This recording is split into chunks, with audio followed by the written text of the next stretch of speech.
Africa దేశాల్లో మళ్లీ విజృంభిస్తున్న ఎబోలా వైరస్ ప్రపంచవ్యాప్తంగా ఆందోళన కలిగిస్తోంది.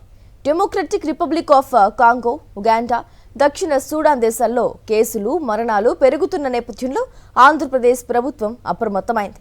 రాష్ట్ర వ్యాప్తంగా హై అలర్ట్ ప్రకటించి అంతర్జాతీయ విమానాశ్రయాల్లో ప్రయాణికుల స్క్రీనింగ్ ను ప్రారంభించింది. ఎబోలా వైరస్ వ్యాప్తి నేపథ్యంలో ఆంధ్రప్రదేశ్ ప్రభుత్వం ముందస్తు జాగ్రత్త చర్యలను ముమ్మరం చేసింది. రాష్ట్ర ఆరోగ్య శాఖ మంత్రి సత్యకుమార్ రాష్ట్రంలో హై అలర్ట్ ఉందని ప్రకటించారు. కేంద్ర ప్రభుత్వం, అంతర్జాతీయ ఆరోగ్య సంస్థల మార్గదర్శకాల మేరకు అన్ని శాఖలు సమన్వయంతో పనిచేస్తున్నాయని తెలిపారు. వైరస్ వ్యాప్తిని అడ్డుకునేందుకు క్విక్ రెస్పాన్స్ వ్యవస్థలను కూడా బలోపేతం చేస్తున్నట్లు వెల్లడించారు. విశాఖపట్నం, విజయవాడ, తిరుపతి విమానాశ్రయాల్లో ప్రత్యేక వైద్య బృందాలను ఏర్పాటు చేశారు. ఎబోలా ప్రభావిత దేశాల నుంచి వచ్చే ప్రయాణికుల ట్రావెల్ హిస్టరీని పరిశీలిస్తూ వైద్య పరీక్షలు నిర్వహిస్తున్నారు. అనుమానిత లక్షణాలు కనిపించిన వారిని వెంటనే ఐసోలేషన్లో ఉంచేందుకు ఏర్పాట్లు చేశారు. బాధితులతో సన్నిహితంగా ఉన్న వారిని కూడా వైద్య పరీక్షలకు పంపించనున్నారు.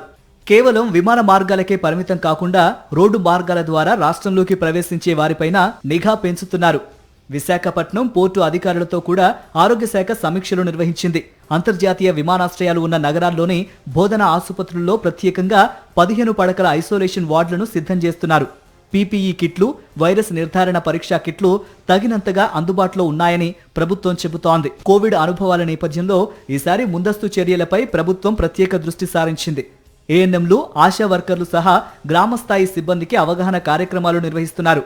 ప్రజలు అవసరం లేకపోతే కాంగో, ఉగాండా, దక్షిణ సూడాన్ దేశాలకు ప్రయాణించవద్దని సూచించారు.